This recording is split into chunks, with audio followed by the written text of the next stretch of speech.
7 کے عدد سے زندگی میں سکون پائیں۔ رمضان کا مہینہ رب کی ایسی عطا ہے جس کا گمان بھی نہیں کیا جا سکتا۔ اس مبارک مہینے میں عبادت کا ثواب کئی گنا بڑھا دیا جاتا ہے۔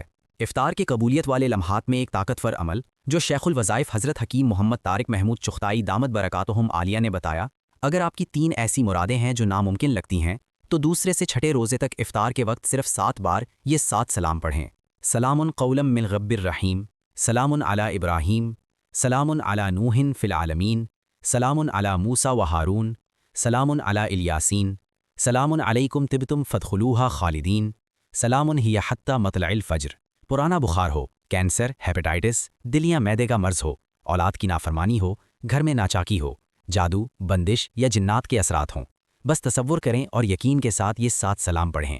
چاہیں تو پانی پر دم کر کے گھر کے سب افراد کو پلائیں، سحری اور افطاری کے کھانے پر دم کر لیں۔ انشاءاللہ رحمت، برکت اور حفاظت کا ایک انوکھا نظام قائم ہو جائے گا۔ رمضان کے ان قیمتی لمحات کو ضائع نہ کریں۔ یقین، اخلاص اور توکل کے ساتھ یہ عمل کریں، اللہ آپ کی ناممکن مرادوں کو ممکن فرما دے۔ آمین۔